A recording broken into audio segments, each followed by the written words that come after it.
2 Samuel chapter 11. In the spring of the year, when kings normally go out to war, David sent Joab and the Israelite army to fight the Ammonites. They destroyed the Ammonite army and laid siege to the city of Rabbah. However, David stayed behind in Jerusalem. Late one afternoon, after his midday rest, David got out of bed and was walking on the roof of the palace. As he looked out over the city, he noticed a woman of unusual beauty taking a bath. He sent someone to find out who she was, and he was told she is Bathsheba, the daughter of Eliam and the wife of Uriah the Hittite. Then David sent messengers to get her, and when she came to the palace, he slept with her. She had just completed the purification rites after having her menstrual period. Then she returned home.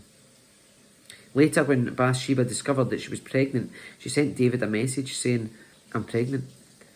Then David sent word to Joab, "Send me Uriah the Hittite." So Joab sent him to David. When Uriah arrived, David asked him how Joab and the army were getting along and how the war was progressing. Then he told Uriah, "Go on home and relax." David even sent a gift to Uriah after he had left the palace, but Uriah didn't go home. He slept that night at the palace entrance with the king's palace guard. When David heard that Uriah had not gone home, he summoned him and asked, "What's the matter? Why didn't you go home last night and after being away for so long?" Uriah replied, "The ark and the armies of Israel and Judah are living in tents, and Joab and my master's men are camping in the open fields. How could I go home to wine and dine and sleep with my wife? I swear that I would never do such a thing."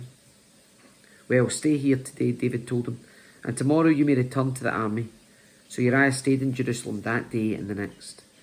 Then David invited him to dinner and got him drunk, but even then he couldn't get Uriah to go home to his wife. Again he slept at the palace entrance with the king's palace guard. So the next morning David wrote a letter to Joab and gave it to Uriah to deliver. The letter instructed Joab, "Station Uriah on the front lines where the battle is fiercest. Then pull back so that he will be killed." So Joab assigned Uriah to a spot close to the city wall where he knew the enemy's strongest men were fighting. And when the enemy's soldiers came out of the city to fight, Uriah the Hittite was killed along with several other Israelite soldiers. Then Joab sent a battle report to David. He told his messengers, "Report all the news of the battle to the king." But he might get angry and ask, "Why did the troops go so close to the city? Didn't they know there would be shooting from the walls? Wasn't Abimelech, son of Gideon, killed at Thebes by a woman who threw a millstone down on him from the wall? Why would you get so close to the wall? Then tell him Uriah the Hittite was killed too." So the messenger went to Jerusalem and gave a complete report to David. "The enemy came out against us in the open fields," he said, "and as we chased them back to the city gate, the archers on the walls shot arrows at us. Some of the king's men were killed, including Uriah the Hittite." "Well, tell Joab not to be discouraged," David said. "The sword devours this one today and that one tomorrow.